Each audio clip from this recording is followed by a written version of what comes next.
शेतकऱ्यांनी आपल्या शेतात पिकलेल्या शेतमालावरती घरगुती प्रक्रिया करणं गरजेचं आहे। प्रत्येक शेतकऱ्याला घरगुती प्रक्रिया करणं शक्य नसलं तरी त्यांनी स्थानिक लघु उद्योजकांकडून प्रक्रिया करून घेणं गरजेचं आहे। जसं कडधान्यांपासून डाळी करणं, तेलबियांपासून तेल काढणं यासारखे मूल्यवर्धनाचे प्रयोग करणं गरजेचं आहे। जालना जिल्ह्यातल्या मंठा गावी डॉक्टर राजेश बोराडे यांनी याच धोरणातून 8 वर्षांपूर्वी डाळ मिल सुरू केली आहे। या डाळ मिलमुळे वर्षभरामध्ये ते अंदाजे 2 ते 3 हजार शेतकऱ्यांच्या 1000 ते 1200 क्विंटल कडधान्यावरती प्रक्रिया करून देत त्यांना दीडपट मूल्यवर्धन करून देतात। यातून ते वार्षिक 3 लाखांची कमाई देखील करतात। त्यांच्या शेतमाल मूल्यवर्धन करणाऱ्या डाळ मिल व्यवसायाची यशोकथा जाणून घेण्यासाठी आज आपण जालना जिल्ह्यामध्ये जाणार आहोत। मंठा तालुक्यातल्या पाटोदा गावी डॉक्टर रमेश बोराडेंची शेती आहे। 2002 पासनं ते या गावात वैद्यकीय व्यवसाय करत होते। हे करताना ते शेतकऱ्यांच्या गटात सुद्धा सहभागी झाले। शेतमालावर प्रक्रिया करून त्याचं मूल्यवर्धन करण्यावर त्यांचा भर होता। यातूनच त्यांच्या गटानं छोटी डाळ मिल टाकून शेतकऱ्यांच्या कडधान्याच्या डाळी बनवून द्यायला सुरुवात केली। माझं मूळ गाव पाटोदा आहे आणि 2002 साली मी माझं वैद्यकीय शिक्षण पूर्ण केल्याच्या नंतर मी पाटोदा या ठिकाणी माझा दवाखाना या व्यवसायाला सुरुवात केली होती। त्या काळी 2002 मध्ये मला माझ्यासारखे 10 मित्र मिळाले। त्याच्यानंतर आम्ही बचत गटाची स्थापना केली। त्या बचत गटाच्या माध्यमातून आम्ही 2004 साली पाटोदा येथे एका मिनी दाल मिलची स्थापना केली। त्याच्यानंतर जसं मी या दाल मिल व्यवसाय करत गेलो तसा मी याच्यामध्ये गुंतत गेलो। ह्या व्यवसायाबद्दलची मला एक आवड निर्माण झाली। त्याच्यानंतर 2009 पर्यंत मी पाटोदा या ठिकाणी हा व्यवसाय केलेला आहे। त्या ठिकाणी मी स्वतः काम करून डाळ कशी तयार करायची याचा भरपूर अनुभव घेतला आहे। तर पाटोदा या खेडेगावी मी दाल मिल चालवत असताना मला असा अनुभव आला की मंठा तालुक्यातून बाहेर गावचे लांबच्या गावचे लोक माझ्याकडे माझ्या डाळीची क्वालिटी बघून तिथे डाळ करायला यायला लागले। त्याच्यानंतर मला 2009 साली असं वाटलं की लोक इतक्या खेड्यामध्ये येण्यापेक्षा आपणच मग मंठ्याला का जाऊ नये। त्याच्यानंतर मग मी 2009 साली मंठा येथे दाल मिल व्यवसायाची सुरुवात केली। दिवसेंदिवस शेतकऱ्यांमध्ये आपल्या शेतमालावर प्रक्रिया करून त्याचं मूल्यवर्धन करण्याकडे कल वाढतोय। त्याला प्रोत्साहन देण्याचा डॉक्टरांनी विचार केला आणि त्यातनंच त्यांनी हा व्यवसाय मोठा करायचा संकल्प केला। ज्यावेळेस हा व्यवसाय नवीन सुरू केला त्यावेळेस लोक मला हसायचे की डाळ तयार करायला कुठं मशीनमध्ये डाळ तयार असतात का, हे घरी करायचे बायानं करायचे काम आहेत। पण आता 2017 सालपर्यंत मला असा अनुभव येत आहे की डाळ तयार करण्याची कला ही दिवसेंदिवस घरी महिला वर्गांकडून लुप्त होत आहे, अवघड आहे, परवडत नाही आहे आणि जशी मशीनवर डाळ तयार होती तशी डाळ आपल्या घरी तयार होत नाही आहे। त्याच्यामुळं लोकांचा मला दिवसेंदिवस खूप रिस्पॉन्स वाढत आहे। आणि दुसरी गोष्ट म्हणजे आपल्या डाळ मिलमध्ये जी डाळ तयार होती ती अगदी नैसर्गिक पद्धतीने आणि कोरी डाळ तयार करून देतो मी लोकांना। त्यामुळं ती डाळ टिकायला पण भरपूर दिवस टिकते आणि दुकानावरच्या पॉलिशच्या डाळीसारखं मॉइश्चर त्याच्यामध्ये नसल्यामुळे ती खाण्यासाठी सुद्धा रुचकर लागते। गावातच वैद्यकीय व्यवसाय करत असल्यानं बोराडेंकडे शेतकऱ्यांची नियमित ये-जा असते। त्याचाच फायदा त्यांना झाला। याच कडधान्य उत्पादक शेतकऱ्यांना डाळी बनवून देण्यासाठी त्यांनी 2009 साली मंठा गावात मोठी डाळ मिल सुरू केली। त्या संपर्कातून एक आमच्या ग्राहकांमध्ये आणि आमचं सुंदर असं नातं तयार झालेलं आहे। परस्परांच्या विश्वासाचं नातं तयार झालेलं आहे। त्यांना माझ्यावर एवढा विश्वास बसलेला आहे की ते सीझनच्या सुरुवातीला डाळ टाकून जातात आणि त्यांनाच मला फोन करून वारंवार सांगावं लागतं की तुमची डाळ घेऊन जा। आणि आपल्या डाळीची क्वालिटी कळाल्यामुळे आत्तापर्यंत आपल्याला औरंगाबाद, जालना, परभणी, सेलू इत्यादी लांबूनसुद्धा दरवर्षीचे आमचे जे काही ठराविक ग्राहक आहात जे माझ्याकडून डाळ विकत घेतात खात्रीने, त्या लोकांशी सुद्धा एक माझं सुंदर नातं तयार झालेलं आहे। दरवर्षी ते पाहुण्याप्रमाणे येतच असतात। त्यांचा मी आदर सत्कार करतो आणि त्यांना माझी कोरी आणि गावरानाची डाळ मोठ्या प्रेमाने त्यांना मी देतो दरवर्षी। आणि ते पण गेल्या वर्षीची डाळ खूप चांगली लागलं असं मला एक आनंदाने सांगतात। त्यावेळेस मला सर्व माझ्या श्रमाचं साफल्य झाल्यासारखं वाटतं। बोराडेंनी डाळ मिल सुरू करताना पॉलिश करणारं मशीन देखील आणलं। सुरुवातीला त्यांनी पॉलिश आणि बिगर पॉलिश अशा दोन्ही डाळी बनवायला सुरुवात केली। पण बिगर पॉलिशच्या कोऱ्या डाळीला मागणी वाढली आणि त्यांनी डाळींना पॉलिश करणंच बंद केलं।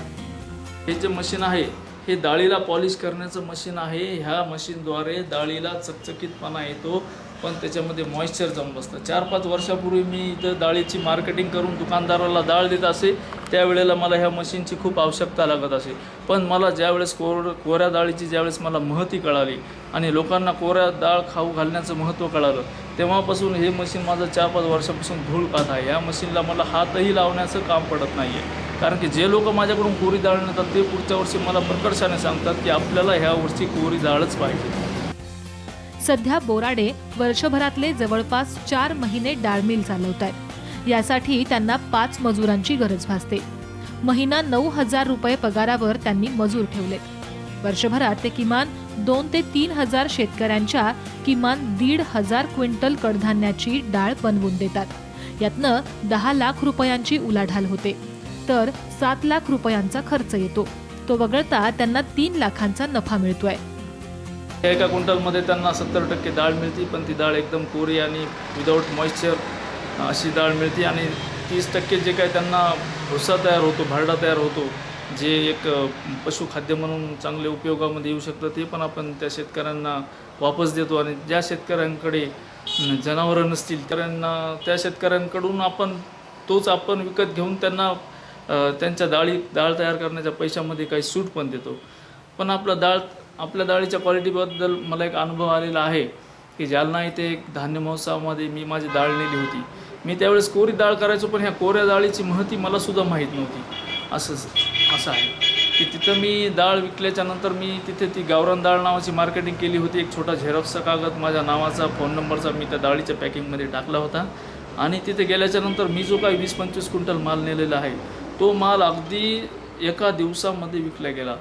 बाकीच्या लोकांनी जे आणलेले आहेत त्यांच्या मालाच्या थप्प्यात अशाल तशा, आणि माझा माल पूर्णपणे एका दिवसामध्ये विकले गेलेला आहे. त्याच्यानंतर 2-3 दिवसानं मला जे गृहिणींचे फोन यायला लागले की आजपर्यंत आम्ही या विकत आणलेली डाळ कोणत्याही पाण्यानं शिजत नव्हती, पण तुमच्याकडून आम्ही जी विकत डाळ घेतलेली आहे ती मात्र कोणत्याही पाण्यामध्ये एकदम छानपैकी शिजत आहे आणि खूप छान लागत आहे.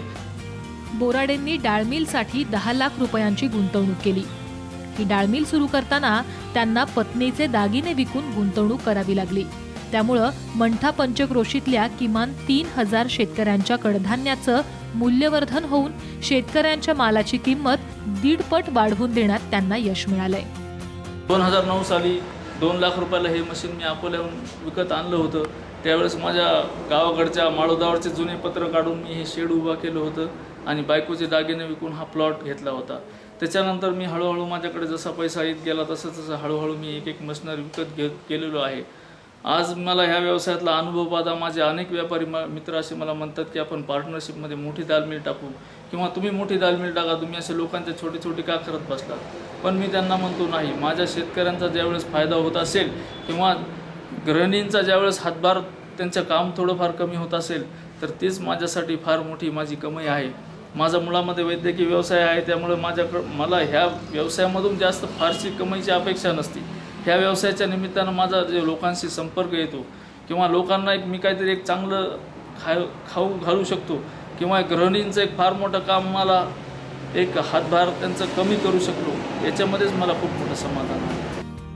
ग्रामीण भागातल्या विशेषतः मराठवाड्यातल्या तरुणांनी आपल्या शेतमालावर प्रक्रिया करणारे उद्योग गावोगावी सुरू करावेत अशी इच्छा डॉक्टर बोराडेंनी साम टीव्हीच्या माध्यमातून व्यक्त केली आहे. आपण शेती करत असताना अशा छोट्या जोडधंद्याकडे वळायला पाहिजे. पण आपण एक व्यापार म्हणले की आपल्या डोळ्यासमोर एक असं गोंडस चित्र निर्माण होतं की मी लगेच पैसा कमायला लागलेलो आहे. पण आपण ज्यावेळेस मोठ्या बिझनेसमॅनच्या किंवा उद्योगपतींच्या जर यशोगाथ्या वाचल्या तर त्यांनी कोणकोणत्या अडचणीला कसे तोंड दिलेले आहे आणि त्याच्यावर कशी मात केलेली आहे ते जर तुम्ही बघता तर व्यवसाय करताना सुद्धा खूप मोठी चिकाटी लागते, हे आपल्या लक्षामध्ये येईल. त्यामुळे माझं एकच म्हणणं आहे युवकांना की तुम्ही व्यवसायामध्ये उतरा, पण त्याच्यामधून जो काही रिझल्ट निघतो तो असं तुम्ही ताबडतोब 1 वर्षामध्ये 2 वर्षामध्ये ठरवू नका की हा व्यवसाय चुकीचा आहे, तोट्याचा आहे, नुकसानीचा आहे. मी तुम्हाला सांगतो की डाळ मिल व्यवसायामध्ये मला डाळीची क्वालिटी काढायला कधी यायला लागली की मी डाळ मिल टाकल्याच्या नंतर 5 वर्षाच्या नंतर. मी ज्यावेळेस सुरुवातीला डाळ मिल टाकली त्याच्या सुरुवातीचे 4-5 वर्षे जर माझी क्वालिटी बघितली आणि माझी जर करण्याची रीत मी जर आठवली तर मलाच हसू येतं. ते हळूहळू साध्य होतं. फक्त माझा युवकांना हाच संदेश आहे की जे काम हातात धरताय ते विचारपूर्वक करा. डॉक्टर बोराडेंना त्यांच्या कामात पत्नीची मोलाची साथ मिळते. हिशोब ठेवण्यापासून ते डाळमिलच्या संचलनाचं सगळं काम त्या सहज पार पाडतात. या व्यवसायातून त्यांना पैसे मिळतातच, पण शेतकऱ्यांच्या मालाचं मूल्यवर्धन होऊन शेतकऱ्यांच्या मालाची किंमत वाढवण्यात या दाम्पत्याला यश आलंय. नोकरीची इच्छा असताना नोकरी नाही करू शकले, कारण यांना दाल मिलचा व्यवसाय सुरू करायचा होता आणि त्याला आर्थिक गोष्टी खूप म्हणजे पाहिजे होती. त्याच्यामुळं मग यांच्या व्यवसायालाच जास्त प्राधान्य द्यायचं ठरवलं आणि ह्यांनी हा दाल मिल हा व्यवसाय सुरू केला. आणि यांना मग हळूहळू छोटा व्यवसाय होता आमचा, आता खूप म्हणजे मोठ्या प्रमाणावर वाढलेले आणि मग आता पेशंटही तेवढेच वाढलेले. मग त्यावेळेला मी त्यांना मदत म्हणून खाली आलेला माल काउंट करणं किंवा इकडं आलेले समजा तिकडे यांना चक्कर टाकता येत नसेल तर मग इकडं येऊन पाहणं, मुलांना कामं सांगणं आणि तिथंही आलेल्या गिरायकांना माल देणं. हा प्लॉट आमचा स्वतःचा नव्हता आणि हा प्लॉट ज्यांचा होता तो विकायचं म्हटले. त्यानंतर मग पैसे नव्हते आमच्याकडं, आर्थिक अडचण असल्यामुळं मग शेवटी आमच्याकडं एकच पर्याय राहिला की आम्हाला माझे आहे ते दागिने मात्र विकावे लागले आणि हा प्लॉट आम्ही घेतला आणि राहिलेल्या पैशातून हा व्यवसाय सुरू केला. माझ्या पप्पाची दाल मिल. मी शाळेत जातो, जेव्हा मला सुट्टी असते तेव्हा आई व पप्पा बरोबर इथे येतो आणि सगळं बघतो, जे आई पप्पा कशी डाळ तयार करतात. बोराडे दाम्पत्याप्रमाणे ग्रामीण भागातल्या उच्च शिक्षित आणि आर्थिकदृष्ट्या बऱ्यापैकी सक्षम असलेल्या मंडळींनी शेतकऱ्यांना अशा प्रकारे सेवा दिल्यास त्यांच्या अर्थकारणात भर टाकण्यात यश मिळणार आहे. नेमकी हीच गोष्ट सध्याच्या विक्रमी कडधान्य उत्पादनाच्या काळात गरजेची आहे. राजेश काटकरसह ब्युरो रिपोर्ट, साम टीव्ही, जालना.